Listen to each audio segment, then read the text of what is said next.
గణేశాయ నమ, గాయత్రీదేవి నమ, మహాసరస్వతి నమ, మాతాపితృభ్యో నమ. ముందుగా ప్రేక్షక వీక్షణ మహాశీలందరికీ కూడా నమస్కారం. అయితే 12వ తారీఖు ఏప్రిల్ 2026 ఆదివారం నుండి 18వ తారీఖు ఏప్రిల్ 2026 శనివారం వరకు కూడా ఈ వారం ద్వాదశ రాశుల వారికి కూడా ఎలా ఉండబోతుందో చూద్దాం. ఇక ధనుస్సు రాశి వారి యొక్క ఫలితాలు. ఈ వారం మీ గోచార గ్రహగతులు కనుక చూసుకున్నట్లయితే కొంచెం ఇబ్బందికరంగాను ప్రతికూలంగాను కనపడుతుంది. జాగ్రత్తగా ఉండాలి. డబ్బులు విపరీతంగా ఖర్చు అవుతున్నాయి. ఈ వారం పెట్టుబడి పెట్టేటప్పుడు జాగ్రత్త తీసుకోండి. రాంగ్ ఇన్వెస్ట్మెంట్లు చేయడం కానీ బెట్టింగ్లు స్కాముల జోలికి వెళ్ళడం కానీ మంచిది కాదు. షేర్లోను ట్రేడింగ్లోను డబ్బులు పెట్టేటప్పుడు జాతక పరిశీలన ఖచ్చితంగా చేయించుకోండి. ఇతర దేశాల్లో ఉండే భారతీయులందరూ కూడా ఉద్యోగ నష్టాలు సమస్యలు ఎదుర్కొనే పరిస్థితులు ఉన్నాయి. డ్రైవింగ్లు చేసేటప్పుడు జాగ్రత్త. నిరుద్యోగులకి సరైన ఉద్యోగ అవకాశాలు రావడం లేదు. చాలా ఇబ్బందులు కనపడుతున్నాయి. వివాహాలు కూడా కుదిరి వివాహ సంబంధాలు వెనక్కి వెళ్ళిపోయే పరిస్థితి కనపడుతోంది. అలాగే సంతానానికి సంబంధించి ప్రయత్నాలు కూడా మిస్క్యారేజ్ అవుతున్నాయి. తత్తు జాగ్రత్తలు తీసుకోవాలి. ప్రేమికుల మధ్య అనవసరమైన గొడవలు విడిపోయే అవకాశాలు కనపడుతున్నాయి. సమయానికి నిద్రాహారాలు లేకపోవడము, అనారోగ్య సమస్యలు పెరగడంతో పాటుగా రాజకీయ నాయకులు కూడా ప్రత్యర్థులతో ఇబ్బందులు బాగా కనపడుతూ ఉన్నాయి.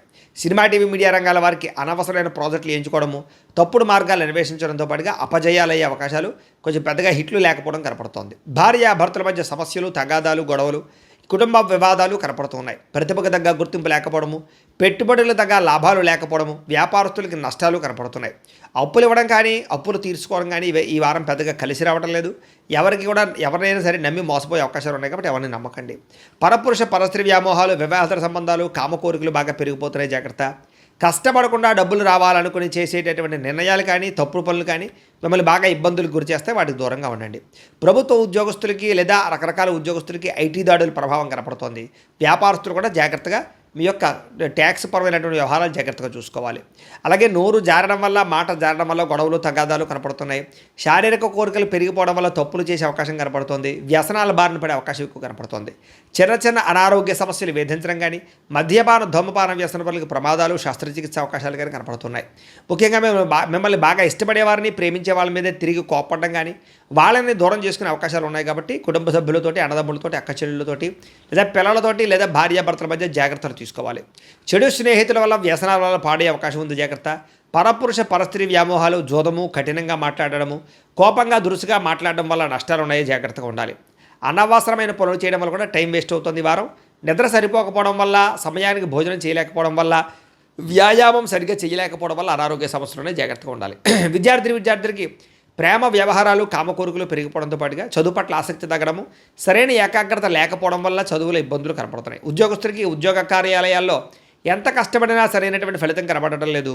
స్త్రీలు కూడా ప్రేమ వ్యవహారాలు ఇంట్లో తెలియడం వల్ల ఇబ్బందులు, కొత్త పరిచయాల వల్ల సమస్యలు, శారీరక కోరికలు పెరిగిపోతాయి. సొంత జాగ్రత్తలు తీసుకోవాలి. వ్యాపారంలో మూర్ఖత్వంగా వ్యవహరించడం వల్ల, తప్పుడు నిర్ణయాలు తీసుకోవడం వల్ల లేదా నమ్మక ద్రోహాల వల్ల ధన నష్టం కనపడుతుంది. కాబట్టి వ్యాపారాలు చేసేవారు కూడా తత్వ జాగ్రత్తలు తీసుకోవాల్సిందిగా తెలియజేస్తూ, అయితే ప్రేక్షకులకి ముఖ్యంగా మనకి ఏమిటయ్యా అన్నట్లయితే కనుక ఇప్పటిదాకా మేము చెప్పినటువంటి ఈ ఫలితాలన్నీ కూడా గోచార ఫలితాలు, అంటే ఈ రాశిలో ఉండేటటువంటి కోటాను కోట్ల మంది అందరికీ వర్తిస్తాయి. కాబట్టి ఆ రకంగా వినే ప్రయత్నాన్ని చేయండి. ఒకవేళ మీ పర్సనల్ జాతకం అంటే మీకు ఒక్కరికి ఎలా ఉందో తెలుసుకోవాలి అన్నా, లేదా ఏదైనా సమస్యలతో ఇబ్బంది పడుతూ ఉన్నా, దానికి మీ date of birth, time, place of birth, మీ పేరు మా వాట్సాప్ నెంబర్కి మెసేజ్ పెట్టినా లేదా మాకు ఫోన్ చేసినా కూడా మీ జాతకం ఎలా ఉందో చూసి చెప్పే ప్రయత్నాన్ని చేస్తాము. లేదా ఏదైనా సమస్యలతో ఇబ్బంది పడుతూ ఉంటే కనుక దానికి పరిహారాలు చెప్పడం కానీ, లేదా పరిహారాలని మా పీఠంలో ఉండే బ్రాహ్మణుల ద్వారా ఈ రకంగా జపాలు అని, ఈ రకంగా మండప ఆరాధనలు, ఈ రకంగా అభిషేకాలు, ఈ రకంగా హోమాలు నిర్వర్తింపచేసి వీటికి సంబంధించినటువంటి ప్రసాదాన్ని మీకు కొరియర్ ద్వారా పంపించే ప్రయత్నం చేస్తాం. లేదా మీరు స్వయంగా వచ్చి పాల్గొన్నా కూడా మీ చేతి కార్యక్రమాలు కూడా మా పీఠంలో నిర్వర్తింపజేసే ప్రయత్నం చేస్తాము అని ప్రత్యేకంగా తెలియజేస్తూ, అలాగే మీలో ఎవరికైనా సరే పూర్తి జాతకం ఈ రకంగా పుస్తకం రూపంలో కావాలన్నట్లయితే కనుక దానికి కూడా మీ date of birth, time, place of birth, మీ పేరు మా వాట్సాప్ నెంబర్కి మెసేజ్ పెట్టినా లేదా మాకు ఫోన్ చేసినా కూడా మీ జాతకాన్ని ఈ రకంగా రాసి ఇలా కంప్యూటర్లో ఇలా డీటీపీ చేయించి ఈ రకంగా పుస్తకం రూపంలో బైండింగ్ చేయించి ఈ పుస్తకాన్ని మీకు కొరియర్ ద్వారా పంపించే ప్రయత్నం చేస్తాం. ఇందులో మీ పూర్తి జాతకం అంతా రాసి ఉంటుంది. చక్కగా చదువుకోవచ్చు. ఇది మీకు జీవితాంతం ఉపయోగపడుతుంది. కాబట్టి మీలో ఎవరికైనా సరే ఈ పూర్తి జాతకం ఇలా పుస్తకం రూపంలో కావాలన్నా కూడా మమ్మల్ని సంప్రదించవచ్చో తెలియజేస్తూ, అలాగే ఇంట్లో డబ్బు నిలబడకపోవడము, ఆర్థిక ఇబ్బందులు, రుణబాధలు, వ్యాపారాలు సరిగ్గా సాగకపోవడము, ఇలాంటి సమస్యలతో ఇబ్బంది పడుతుంటే కనుక అలాంటి వాటికి ఇలాంటి జన వశీకరణ యంత్రము అని ఉంటుంది. లేదా నరదిష్టి వల్ల కానీ, నరఘోష వల్ల కానీ, ఇంట్లో కానీ వ్యాపారాల్లో కానీ ఇబ్బందులు పడుతుంటే కనుక అలాంటి వాటికి ఇలాంటి నరఘోష యంత్రం అని ఉంటుంది. లేదా ఇంట్లో మనశ్శాంతి లేకపోవడము, నిద్ర పట్టకపోవడము, పీడకలు రావడము, కుటుంబ కలహాలు, ఆస్తి వివాదాలు, కోర్టు వివాదాలు, పోలీస్ కేసులు, లేదా ఎవరో శత్రువులు ఇబ్బంది పెట్టడం, లేదా ఎవరన్నా మీ మీద ప్రయోగం చేసేసారని అనుమానాలు రావడము, ఇలాంటి సమస్యలతో ఇబ్బంది పడుతూ ఉంటే కనుక అలాంటి వాటికి ఇలాంటి శూలిని దుర్గా యంత్రం అని ఉంటుంది. కాబట్టి ఈ యంత్రాల్లో ఏ యంత్రం కావాల్సినా సరే మమ్మల్ని సంప్రదించవచ్చు అని తెలియజేస్తూ, అలాగే వీటికి సంబంధించినటువంటి ఏమైనా సందేహాలు ఉన్నట్లయితే కనుక కింద కామెంట్ రూపంలో పెట్టండి, మీకు రిప్లై ఇస్తాం. అలాగే ఇప్పటిదాకా మేము చెప్పినటువంటి ఈ ఫలితాలన్నీ కూడా మీకు దగ్గరగా వచ్చేయలేదా అనే విషయాలు కూడా కింద కామెంట్ల రూపంలో పెట్టండి. అలాగే ఈ వీడియో కనుక మీకు నచ్చినట్లయితే ఖచ్చితంగా కాస్త లైక్ చేయండి, అందరికీ షేర్ చేయండి. ఇంకా ఎవరైనా ఈ ఛానల్ కనుక సబ్స్క్రైబ్ చేసుకోకుండా ఉన్నట్లయితే కనుక కాస్త సబ్స్క్రైబ్ కూడా చేసుకోవాల్సిందిగా మనస్ఫూర్తిగా ఆశిస్తూ, గోబ్రాహ్మణేభ్యః శుభమస్తు నిత్యం, లోకాः సమస్తాः సుఖినో భవంతు. స్వస్తి.